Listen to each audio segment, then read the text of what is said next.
Television Network.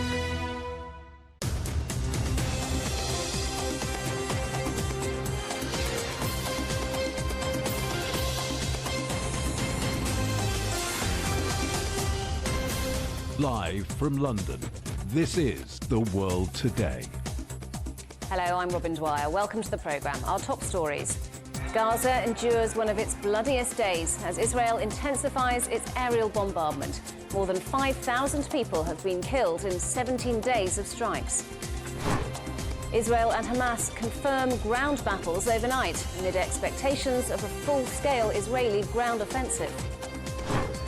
Calls for a humanitarian pause to let more aid into Gaza as EU foreign ministers meet to discuss the conflict.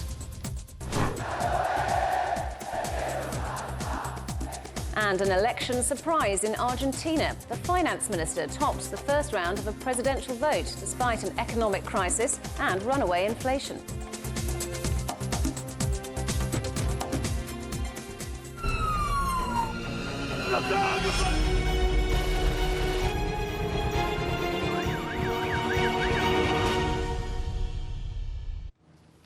We begin in Gaza, where hundreds more Palestinians have been killed after intense Israeli bombardment overnight. Officials in the enclave say more than 5,000 people have now been killed after 17 days of unrelenting air attacks. Israel's military says its forces have also carried out ground raids targeting the Palestinian armed group Hamas. More than 1,400 Israelis were killed when Hamas launched its attacks in Israel on October the 7th.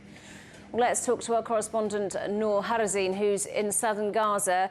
So, Noor, some people describing this as the hardest night so far in Gaza, with hundreds more Palestinians killed.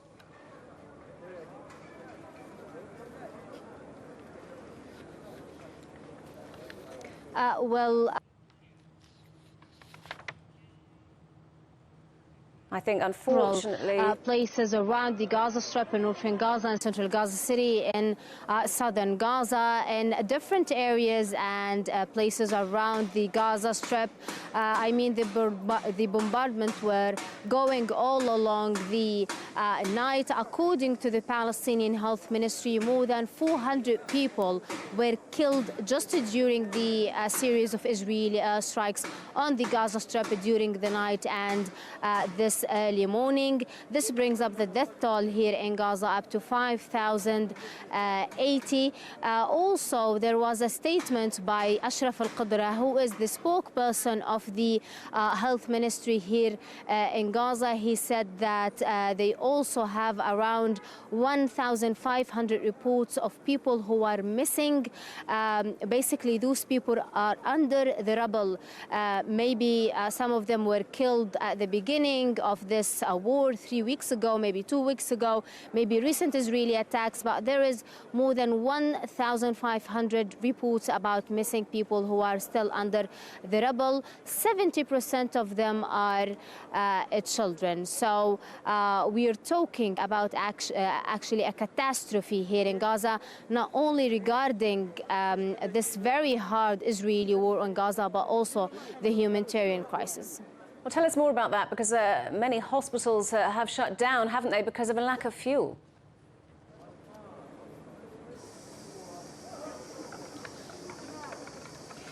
True. Also, in the statement today by Ashraf Al-Qudra, the spokesperson of the health ministry, actually he had a very long talk explaining what the hospitals are going through. He said that 7 hospitals have totally shut down, 21 clinics totally shut down, and he kept on saying on the statement that they are in need for fuel. Egypt should be allowing fuel in the upcoming days. This is what he said. Basically, he was asking and calling upon Egypt and the international community to allow in fuel to the Gaza Strip in order for the hospitals to basically operate and treat those people who are injured, especially that we're facing a very big number of injuries that arrive to the hospital daily. He also said that if the citizens, basically the locals here in Gaza, have any fuel storage in their homes, they should be donating this fuel to the hospitals. He even called upon the citizens to donate blood, and even if they have any medical supplies, medicine at their homes, they should be donating it to the hospitals. This is how bad the situation in Gaza's hospitals is. And let me also add that the humanitarian aid that entered the Gaza Strip over the past 2 days is not enough for Gaza's needs and what Gaza have been through. The Gaza Strip need at least 100 trucks of aid daily to basically be enough and complete the need and meet the needs of the people, especially those who are taking shelter in the schools and hospitals. Noor, thank you very much. That's our correspondent, Noor Harazin, in southern Gaza. Well, let's head to Israel now and talk to our correspondent, Stephanie Freed, who's in Sderot. So, Stephanie, Israel stepping up its attacks on Gaza as intense diplomatic efforts continue. That's right, and the stepping up that's happening right behind me. We're seeing it, we're hearing it, because this is behind me the northern Gaza Strip. Israel had said that they were going to intensify the strikes here, basically to lay the groundwork for a ground incursion. And really, that's what we're seeing on every level. I mean, I'm hearing the tank fire, we're hearing the jets go overhead, we're seeing the plumes of smoke, and hearing all of it as explosions are happening here behind me in northern Gaza. We understand that on this side, one Israeli soldier was killed. 3 others were hurt in a Hamas attack along the border. There was quiet somewhat in rocket fire that it resumed today. There was a direct hit to a building here in Sderot, but the city's pretty much cleared out. It's evacuated, so there were no injuries in that hit. You were talking about diplomacy, Robin. Yes, we understand that there's been pressure. Israel's not admitting to it, but we're hearing that there's a tremendous amount of pressure on Israel from international players, the United States, namely, for diplomacy, to allow time for talks before a ground incursion so that possibly there could be some sort of solution to get the hostages out, to get internationals out of Gaza. But, of course, they're not talking. The sides aren't talking about what's happening. They're keeping that information quiet, close to their proverbial chests. I will say, I'm going to give you a little bit of information here, that in terms of the ratings and right now the trust in Israel's government, it's at a 20-year low. And I'm going to tell you what was happening here 20 years ago. It was the second Palestinian uprising in Israel that was marked by 138 suicide bombings inside of Israel, as well as an Israeli operation in Gaza. And that took several years that second intifada went on. And the casualty, the deaths as a result of that uprising, they are lower. This current campaign, the Hamas killings, as well as the Israeli operations in Gaza right now, the death toll is higher than it was back then 20 years ago. And Stephanie, what's happening along the northern border with Lebanon? The northern border has heated up, and the latest that we've got is that both here in Gaza and in the north, Israel says that they downed drones, infiltration of drones. The IDF says that they've hit four cells, they could be Hamas or Hezbollah cells operating out of Lebanon. I mean, since this began, we've been seeing the rocket fire and the artillery fire, missile fire coming from and mortar fire coming from Lebanon into Israeli territory. Israel is striking back and hitting back hard. They say they've hit 20 Hezbollah squads, Israel does, since October the 7th. That was the day that the Hamas gunmen came into Israel and massacred people. So there's an ongoing exchange of fire. Tens of thousands of people have been evacuated and are being evacuated from northern towns to safeguard them. In terms of diplomacy, you were asking, and again, back to that. Tomorrow, in this flurry of officials that are coming in, world leaders, tomorrow, French President Emmanuel Macron is expected to arrive in Israel as well out of Turkey. We understand that the Hamas leader there, Ismail Haniyeh, we are hearing that he has been asked to leave Turkey by the Turkish government. Stephanie, thank you very much. Our correspondent Stephanie Fried in Sderot. EU foreign ministers in Luxembourg have been holding talks on the conflict between Israel and Hamas, including a proposed humanitarian pause to help bring aid into Gaza. Well, let's talk to our correspondent Alex Cadier. So, Alex, what is expected from these talks? Well, the expectation, Robin, is that they will support Antonio Guterres, the UN Secretary General, in his cause for that humanitarian pause. We've seen draft language that will go to the European Council, saying that the European Council supports the call of Secretary General Guterres for a humanitarian pause in order to allow for the safe humanitarian access and aid to reach those in need. Now, that is a draft proposal. Those foreign ministers will be toiling over the exact language. They will not be signing off on it finally, giving it the final seal of approval today. Their bosses, the heads of state and government, will be here in Brussels at the end of this week, Thursday, Friday, the European Council meeting. That is when we can expect that final position to be signed off. It is a clear, cohesive, coherent message from those European leaders. We expect that to be the point of support. Now, we heard from the EU's top diplomat, Josep Borrell, a little earlier today. He asked the question very simply, what's important? More and quicker. As we heard from our correspondent in Gaza, at the moment, those dozens of aid trucks that are going in through are not enough, and far more is needed, and that's exactly what Josep Borrell said. He said it's particularly important to have basic things like water and electricity supply to be restored, and that those number of trucks are simply not enough, and that fuel to produce power and drinking water was particularly needed in the Strip. So those European ministers having that cohesive position, really supporting that humanitarian aid to Gaza. We know the European Union has tripled its humanitarian funding to Gaza, and that's certainly on this issue the outcome we expect today. And Alex, this is the first time in a while that the Russia-Ukraine conflict hasn't been top of the agenda for EU foreign ministers. How significant a moment is this?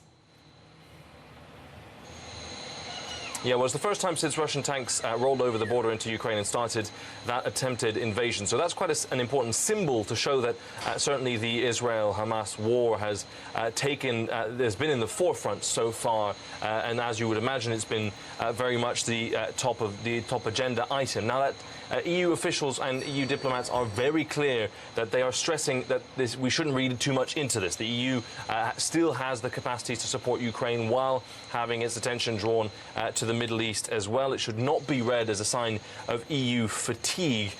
But it's also an interesting point that this focus on humanitarian aid from the EU comes from a point of wanting to be consistent both in the Israel-Hamas conflict and in Russia's invasion of Ukraine, making it very clear that targeting hospitals or civilian infrastructure is not acceptable, that international law should be respected in every conflict, both in Russia, both in Gaza. And that is the point that European officials are trying to be more consistent about, in saying very clearly international law should be respected and humanitarian aid should be allowed to flow through. Now, beyond the Middle East, beyond Ukraine, that's already quite a significant part of the agenda. We expect them to talk about the situation in Armenia and Azerbaijan, which we've covered on this program. That situation in Nagorno-Karabakh has stabilized, but there is concerns that Azerbaijan may push even further into Armenian territory, and those discussions of making sure that doesn't happen will be ongoing. The situation in Serbia and Kosovo will also be discussed by those foreign ministers, as well as the situation in the Sahel, looking at those coups d'etats which have pushed out some of the European, mainly that French influence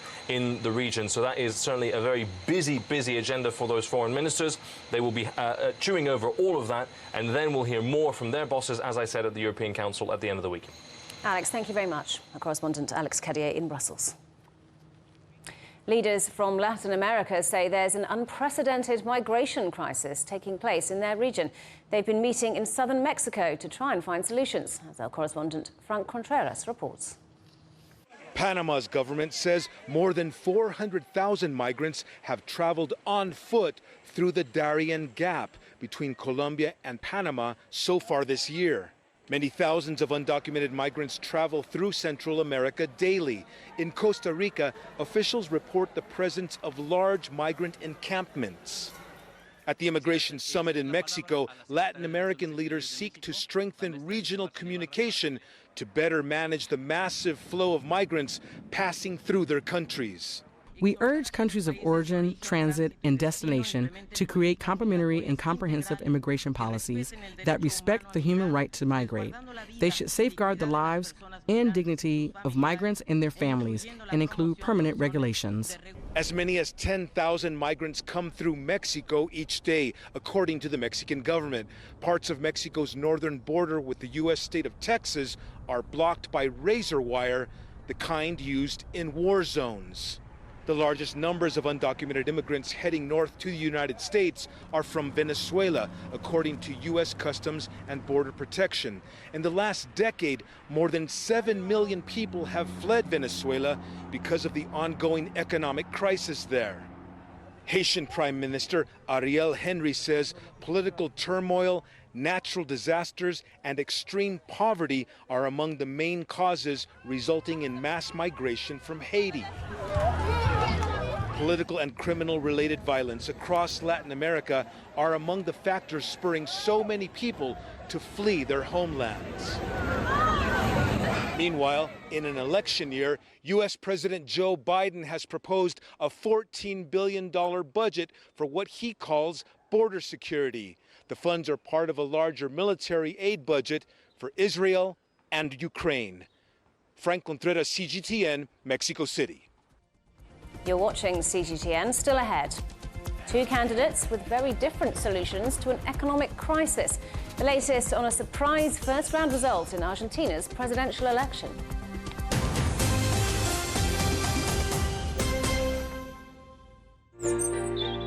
Ever wondered what's the difference between a bear and a bull market? Where are the cash cows? And who are the lame ducks? And what exactly are black swans? Grey rhinos? And unicorn companies? Make sense of it all with Global Business, only on CGTN. I think it should be more global cooperation. I would like to hear more the voice of the developing countries. Globalization has lifted more than 1 billion people out of poverty. The green transition has to happen. It's a necessity. Well, China and the United States are important powers in the world. What unites us is much more than what divides us. And I believe China is committed to this agenda. Join me, Juliet Mann, to set the agenda at these times every weekend on CGTN.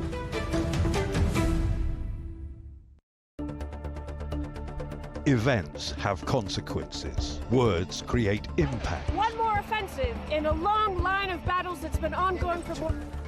Just got to be careful here with some gunshots. Excuse us. The world today matters for your world tomorrow. The number of casualties is growing quickly. Why, this is one of the hardest hit towns in the region. The world today, every day on CGTN.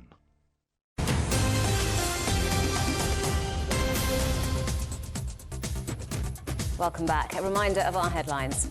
Gaza endures one of its bloodiest days as Israel intensifies its aerial bombardment. More than 5,000 people have been killed in 17 days of strikes.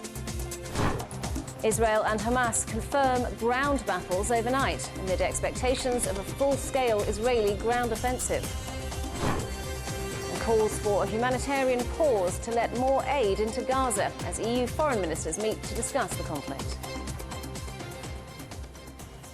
In a surprise result, Argentina's economy minister has topped the polls in the presidential election, despite overseeing the country's worst financial crisis in decades.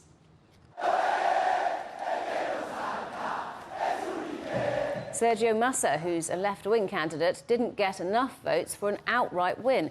He'll now face far-right populist Javier Milei in a November runoff.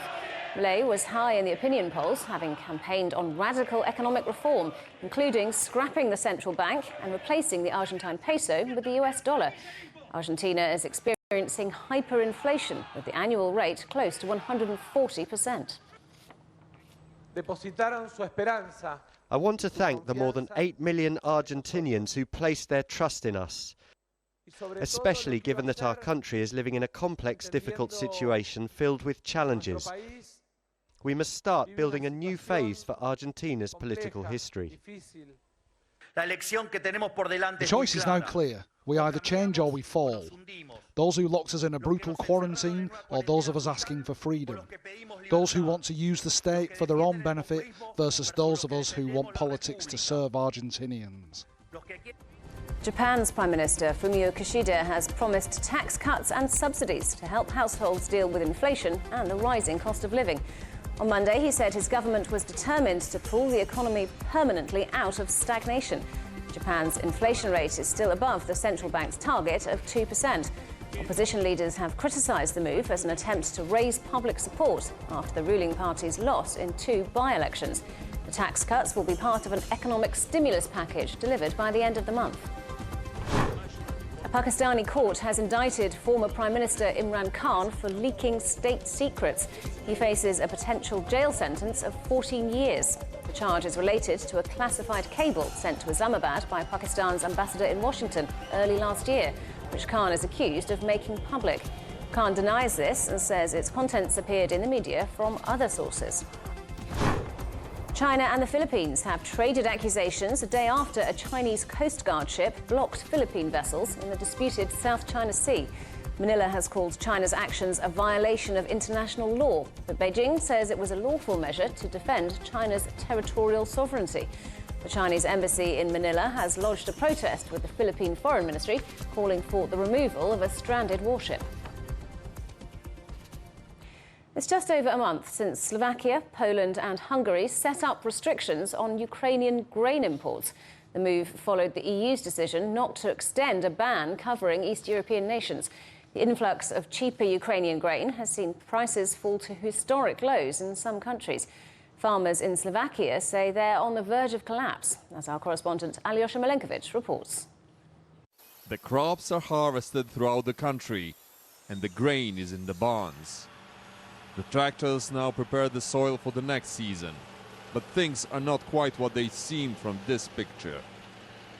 Farmers here have a dilemma over whether they should sow crops for next season, as local grain prices drop to as low as $200 per ton. They blame the low prices on the influx of cheap foreign grain. Slovakia, together with 3 other EU countries, rejected the EU directive to lift a ban on imports of Ukrainian grain on September 15. It is a move attempted to protect the domestic farmers in one of the record-breaking crop-yielding years. But the farmers say that is not enough, as Slovakia is a transit country for Ukrainian grain to the third market. Wheat is exported to Czechia, Austria, Italy and Germany, and they don't have an import ban for grain from Ukraine, so they can import. And they are our customers, so even when the import to Slovakia is banned, Ukrainian wheat goes somewhere else, and we are not protected. So, Slovakian grain producers now have to fight, as they label it, unfair competition on their traditional export markets. They say Ukrainian grain producers can grow grain under less strict non-EU rules, using far cheaper labor, machinery and fuel. That's why they can offer their grain to the EU market at prices that are lower than Slovakian. And the Slovakian government is helping transport Ukrainian grain to the third market. Even after we made a ban in Slovakia for 4 commodities, it doesn't mean that the help has stopped, especially in transporting grain via Slovakia to where it is needed. I've visited the border of Ukraine and Slovakia. We will intensify transport and shorten the waiting time for the transport of grains where needed. Slovakian farmers also say that the ban on imports of 4 grains is not stopping the imports of rapeseed oil, sunflower oil, and wheat flour to the country. All those commodities are also far cheaper than domestically produced, hence a drop in demand for purchasing all those grains from local producers. Now, the government and the farmers are facing an increasingly difficult task: how to continue supporting Ukraine while at the same time preserving its own agriculture industry. Aljosha Milenkovic, CGTN, Trnava. For the first time since the pandemic, international artists and producers have returned to Wuzhen's renowned theatre festival in China. Our correspondent Wang Sawen has been talking to the cast of one play being staged there. The Wuzhen Theatre Festival is celebrating its 10th anniversary, bringing a wide range of masterpieces to the city of Wuzhen. One of the highlights this year will be the return of international plays. In total, there are 28 specially invited plays this year, with 14 of them from abroad, spanning over 11 different countries. As one of the most anticipated international works this year, Waiting for Godot, written by Irish author Samuel Beckett, is considered one of the greatest of the 20th century. Greek director Theodoros Terzopoulos has taken up the challenge of bringing it to new audiences in his second appearance at the festival. The stars of the play are Enzo Vitellano and Stefano Landisi, who've been cooperating since 1976. Assieme dal 76. Dal 76, più quasi 50 anni. We've been cooperating for almost 50 years. It's just like one of the lines in Waiting for Godot. How long we have been together? 50 years. This is the first time the duo have performed in Wuzhen, and they say it's brought them fresh ideas and inspiration. We really like the theater festival concept, as it involves putting productions from the world on stage together. We haven't had a chance to see other works yet, but we feel really excited, which is all part of the festival too. Waiting for Godot is a classic that's seen many different versions and performances, but the cast believe they managed to offer something new with their production. In una dimensione come se fosse post-atomica. The innovation lies in creating a physical space that represents a group of people who can't see the future or find hope. They're still waiting, still looking for hope, but what are they waiting for? It's impossible to achieve the so-called hope. The play is in Italian, but one of the actors says it transcends language, culture, even time. Emozioni elementari.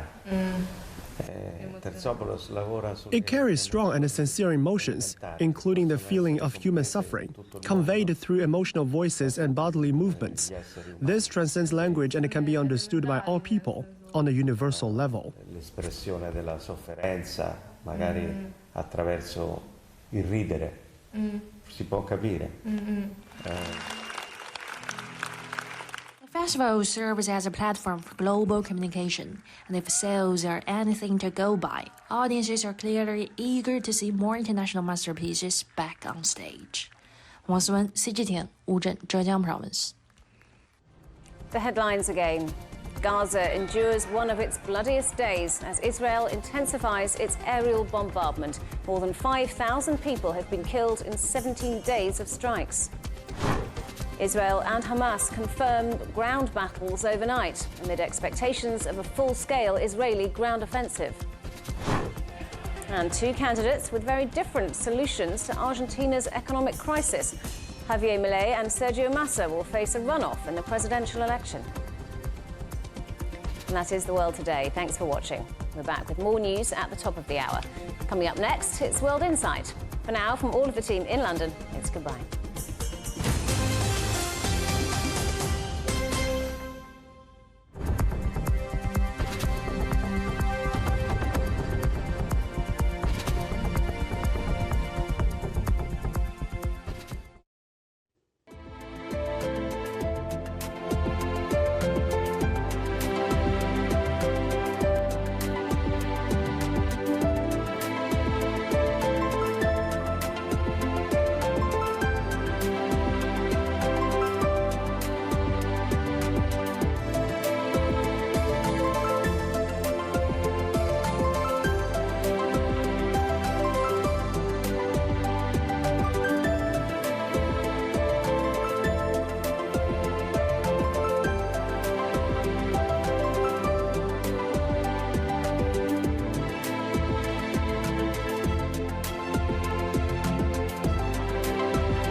This is CGTN, China Global Television Network.